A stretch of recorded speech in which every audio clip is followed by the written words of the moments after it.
I'm Josh Thomas, Monk. We're going to get started. We're going to have a lot of fun today, I hope. A couple of intro errata to the talk. I made a drinking game and then I got really lame and I don't have anything to drink on stage. But if you do and want to play around, this is Ricky. Ricky likes to drink. If you see Ricky, take a drink. He'll come up a lot. So,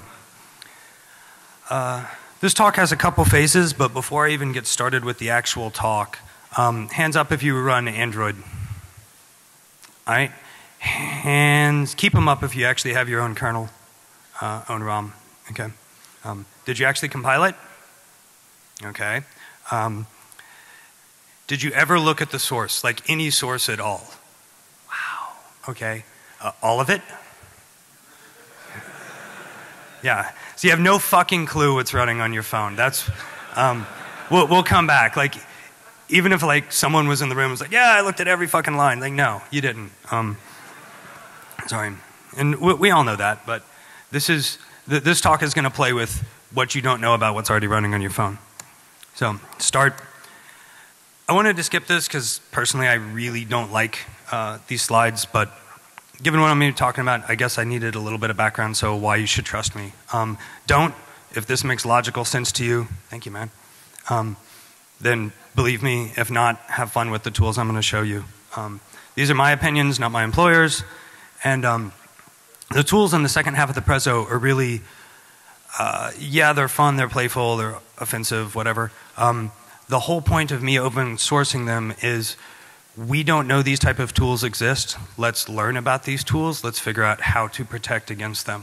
I'm not really talking O-days. We'll get to that in a second, and I'll get on a tirade. But this is post O-day, post X. Like, I'm in the system. We've, as a community, don't really ever look at that type of persistence and how to protect against it. So I'm going to show you how I, as an attacker, would do things. And then maybe we can all start figuring out how to protect against me. So I'm going to talk about boring ass things, then I'm going to talk about the actual war games that we're going to talk about today, and then we'll go through a couple scenarios on my tools and what they do. Then we'll wrap up at the very end. So, BoutiqueKit. I hear malware, I hear rootkits, I fucking think spam. It's boring, it's really, really boring. It makes money, you know, someone wants to pop 50,000 boxes so they can do something. Blah, blah, blah, blah, blah. It's boring. It's not interesting at all. But hackers love the malwares, right? Because with the malwares, you can get the credit cards, and then you can buy all the things. Again, fucking boring. So, it is, right? I mean, it's not innovation. There's nothing new. It's normally not actually anything sexy at all. It's just iterative, boring. You don't have to do anything cool because you don't really care if your bots get popped, right? I mean, that's not the point. You know you're going to lose them. You know you can just pop another 50,000 next month. It just goes back and forth. Everything's disposable. No one's specifically targeted. Boring. If you want to know more about that mentality, Mudge did a great keynote 2 years ago. And pretty much everything he's talked about since then kind of talks about that symbiotic relationship and how that's boring. Whatever. Our real fun. For every game, we need rules, right? So what do we need? We need 2 players, we need game mechanics, and we need goals for a game. Player 1. I wonder who player 1 is. I'm going to go with player 1 is any government worldwide, any state-sponsored organization, so you're talking people with a lot of money, or corporations with a lot of money. You know, bad guys, right? Maybe more bad guys. Prepping for it. Maybe more bad guys. Player 2. So we've got a lot of money on player 1. Who's player 2? Ooh. Fucking you and y'all. That's pretty cool. So in this game, when we start getting into mechanics, yeah, we still need O-days, right? Because we actually want to pop things. We're starting to target people for some reason. So we still use O-days, but really that's just the gift wrap. I mean, that is disposable. No one cares. Well, a lot of people care, and I'm trying to get you to not care so much. What we really want is we want to get on devices. That's the only reason we use O-days. O-days are not the real point. They're disposable. I'm going to spend money on an O-day to get on your device to then do something interesting. But because everyone likes O-days, and I'm saying it a whole bunch, how much do they cost? They cost money. There's the grug with more money. And fuck it, more money, right? Like, so Rick Ross is happy because there's a lot of money. But I mean, again, you may spend 10, 20, 30, 50K, 500K, $1 million on some really sexy O-day. Remember that number, $1 million. We'll pretend that all O-days sell for $1 million. Every single O-day is $1 million O-day. I want to hack all the things, so I need all the O-days. I don't really care about laptops anymore, personally. This is where it's at to me. It's all mobile devices, it's all cell phones. They have everything. I can listen to all your calls, I can read all your emails, I know exactly where you are. I mean, it's obvious. This is now, what used to be our computer, this is now us in digital form. We carry them everywhere, we use them for everything. Oh, if you're targeting him, Symbian O-days are actually still worth $1 million. But fuck it, right? Like everyone raised their hand, I'm Android, I'm special. There's no exploits there. Sure, unless, you know, I had money, at which point.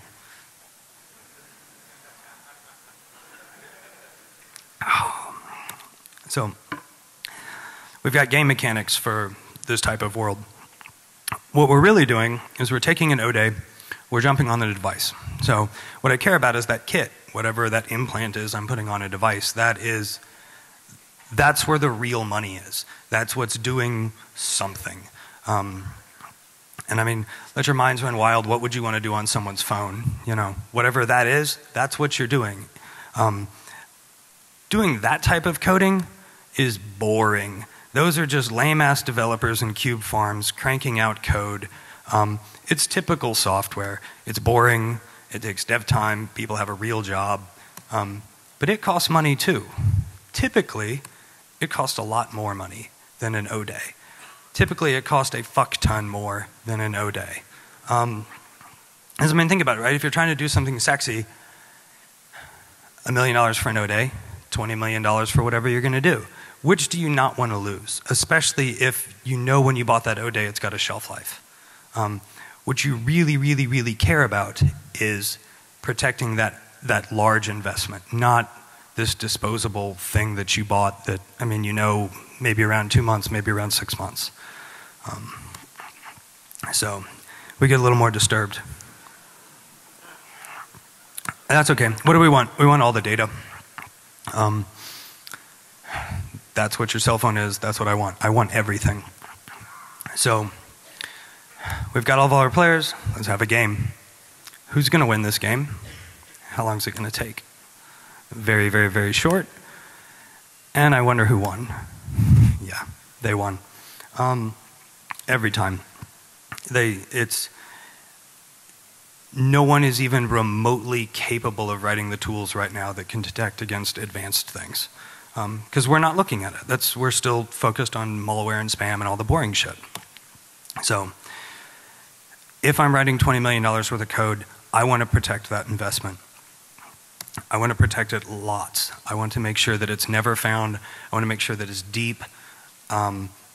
It's not something that's going to pop up on McAfee. It's not something that's going to pop up on the New York Times front page that we found X doing Y. Like, this needs to never, ever exist. So, again, because we kind of picked on him a little earlier, the Gruck actually does talk about quite a bit of these things, at least in a theoretical thing on Twitter, which is always kind of fun. But what we don't want is we never want our gear to show up, because that will make Rick sad. And we don't want a sad Rick. We want a happy Rick. So we're going to hide. We're going to hide deep. We're going to have a lot of fun hiding. Before I move, one definition, because I just tend to say it, and I've realized that not everyone knows what I'm talking about. So if I say air to glass, what I mean is I'm coming off CDMA, GSM, Wi-Fi, I don't know. I'm coming from somewhere Bluetooth outside of the phone. I'm getting on the phone. Air to glass means I never touch storage. So I've got an implant, it's in a device. You reboot that device, it's gone, right? It's got to be reinfected.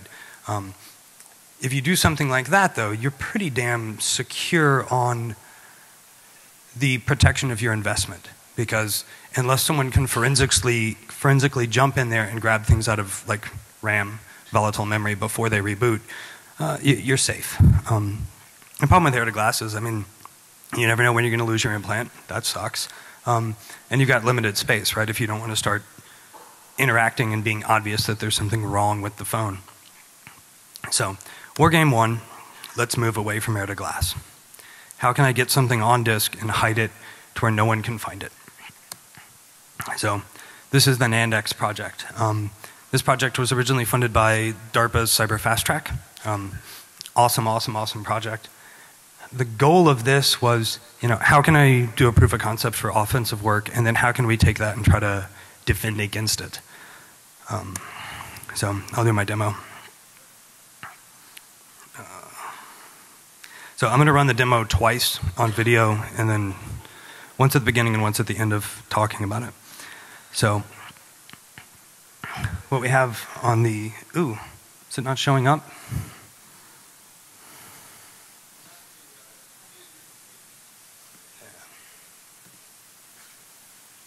Cool. So what this video is going to do, I'm basically sideloading a kernel module, which we'll talk about and look at source in a second. But this is going to kill a block on NAND.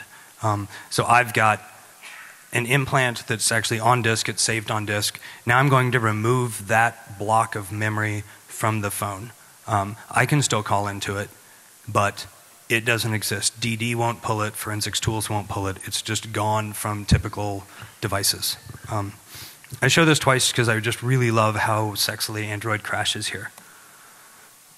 So we're sideloading a kernel module remotely, and I'm forcing a kernel panic, or a kernel thing as well, and we reboot eventually, and the block of memory is just gone. Now I've got 512K I can play with for as long as I want. How do I do this?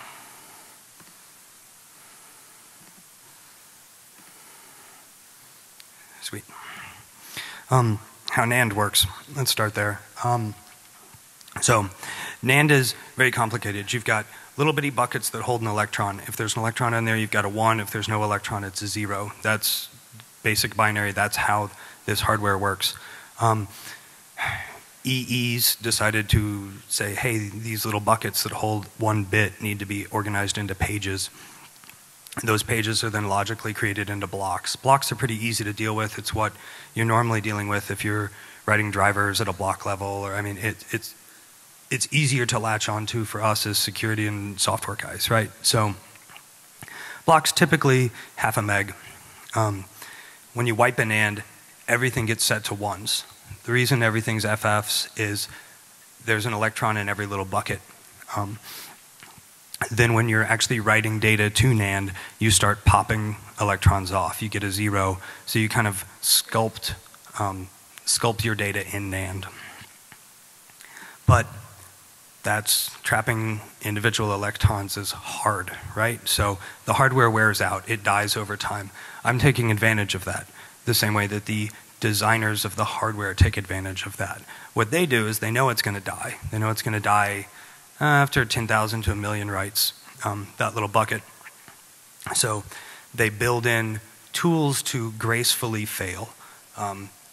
They have a threshold of, I can detect so many bits aren't writing when I want them to. Once I go past that threshold, that block is marked bad. It's never used again. The kernel doesn't see it, the driver doesn't see it. It's just, there's a bit that gets flipped saying, I am bad, and it's never touched again. Anything that goes through the driver, the very first thing in the driver code goes, is this block bad? If it's marked bad, the driver just says, no, it's not there. So that's handled in the bad block table, which is typically stored on NAND itself, right? So NAND actually has a table somewhere saying, you can trust this block, you can't trust this block. In NAND, there's 2 types that we see. Typically, we see managed NAND, which has a little embedded controller where all that logic goes. On some NAND, like Sony phones, that's actually built into the kernel. The kernel deals with it. For how NANDX works, it's really irrelevant where that code is. The code that's open source on GitHub is attacking the raw NANDs just because it was easier to stay in kernel land. Everyone kind of gets that better. Raw NAND has a very complicated driver because it's got to do all this wear leveling and all this bit checking and ECC values and whatnot. Wear leveling is proprietary and closed. We don't really care about for this. I go into way more detail in other talks, so if you're interested in this deck, it's also online. But we're going to attack the MTD subsystem, which is like this super epic, massive driver for Linux that a ton of things are run through. I'll attack it again in a little bit.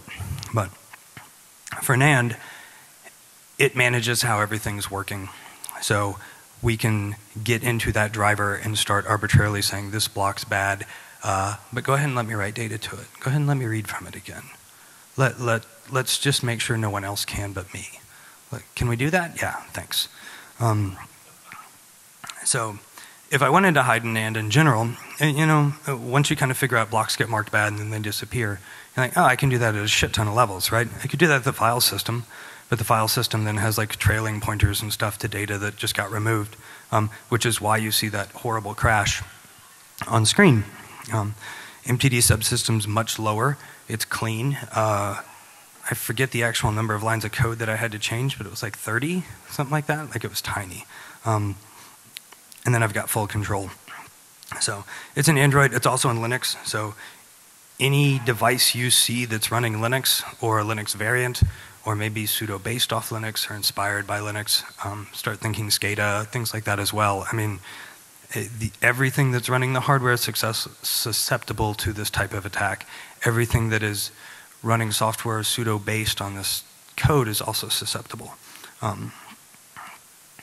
When I started the project, I expected full hardware. I didn't have to do that. I just had to buy a shit ton of phones. I bought a ton of phones. I started playing with them. I found one that had full MTD. Like the whole NAND was basically managed by MTD. There was no Turing thing built in to manage NAND. So I was like, sweet, this is really easy to code on. I created a couple of unit tests because that's what you do, right?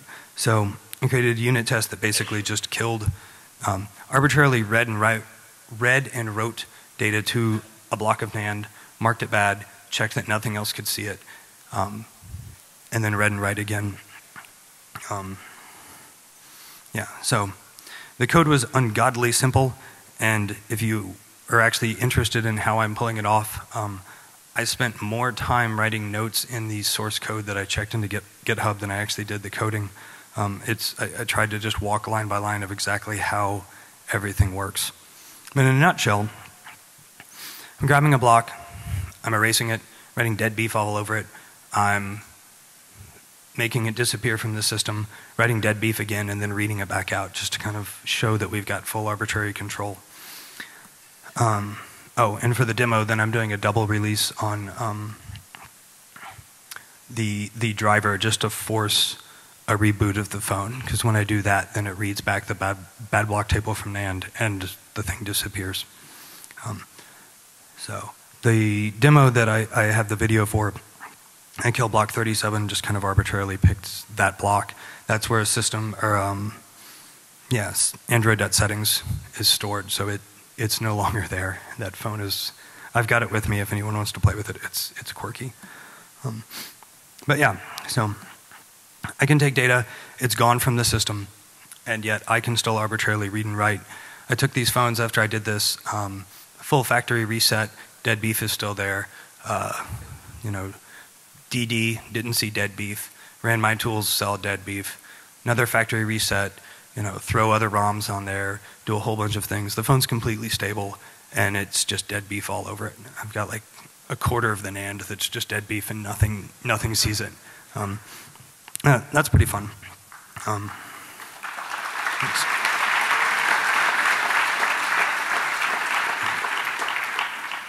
So, since I'm running a little fast, one of the other fun things you can do with this is I'm making drives disappear half a meg at a time.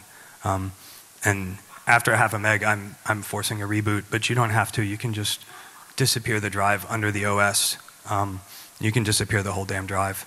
and nothing can recover that device at that point. It's just gone. When you start talking cell phones, it's like, dude, that fucking sucks. It's like, that's like $600 and it's inconvenient. You get pissed off. If that's SCADA, like that gets scary real quick. Because it's remote. I don't care if it's remote. I mean, and it's not patchable. You can't recover because there's no drive there. Like the hardware goes, no, dude, there's no storage space left. And it's just dead. You've got to replace the device. So, yeah. So that was the first. Cool. Yeah, and it's all on GitHub if you want to read about it. I've got links, but it's basically my name and then NANDX. I've got a paper that goes into great, ridiculous detail on how NAND works, and then a bunch of source code and the presentation. And I mean, it's out there. There's no fix that I can see, so since this is kind of an offensive for defensive type of a talk, if you can think of a better way to protect against this, I'd love to hear it. I really would. Because it's based off an assumption that the guys that originally sat down with pen and paper on a napkin and figured out how NAND would work, they made an assumption that it had to fail. And I mean, the hardware is based on that. The hardware is built on that assumption. The software on top of it's built on that assumption. And there's nothing that can keep me from taking advantage of that. So as long as there's NAND around, we can hide. And we can hide deep. None of our tools can pull it out right now. Any tool that you can start kind of thinking about how I could protect against this starts failing real quick. Like, yeah, I can wipe everything on boot that's in a bad block table. Not really. You can't validate that since blocks do go bad, how do you validate that you wiped it or not? I mean, and if I'm at that low of a layer, I can just block it anyway. So that was NANDX. Second project I'm working on is clock locking beats. What this is looking at is like, okay, I'm hidden on disk. That's cool. I still have to run at some point. I want to be able to run and never have a user be able to tell that something's going on. You know, I mean, obviously you like don't want your thread showing up and things like that. That's great, but what if I want to go deeper? What if I want to make sure that the kernel just has no fucking clue that anything's running? What if I want to make the kernel have no ability to even see that? So clock locking beats is looking at taking a running operating system and slightly tweaking the processor by overclocking it. And then outside of full kernel space, like in hardware damn near, I'm injecting a second process. It's a thread that runs outside of the kernel that I manage myself. That thread runs my kit.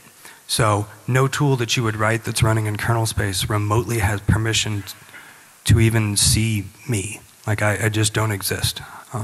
I can reach in, but it can't reach out because it doesn't know I'm there, and it has no ability to know I'm there. That project is at the very beginning, and it will be on GitHub, I promise, as soon as I'm done. Wow, I'm going to finish so early. Whatever. Burner, this is the really fun one. So, like I said, I've got 20 million invested in whatever kit I'm shoving onto a device. I'm actively monitoring that. I know it's getting ready to get found. I know that it's going to, my phone's going to be in someone's hands that's going to do a forensic deep dive. Maybe I don't have all that much faith in NANDX anymore.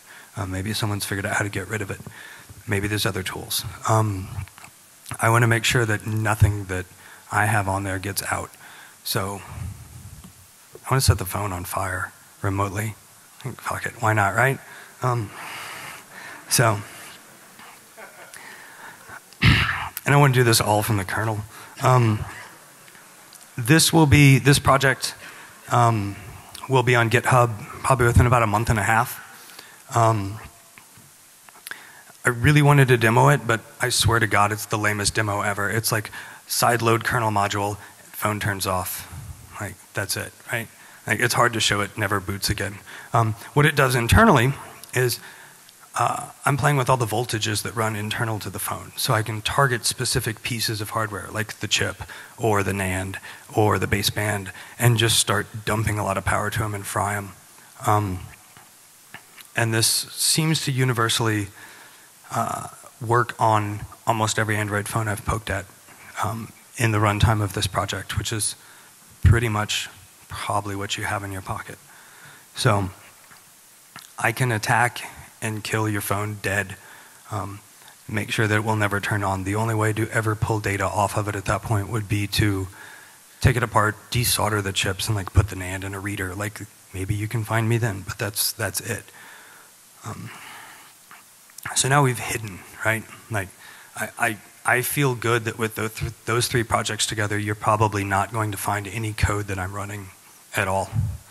How do we combat against that?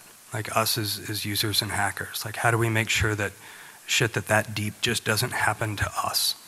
I'm open sourcing everything.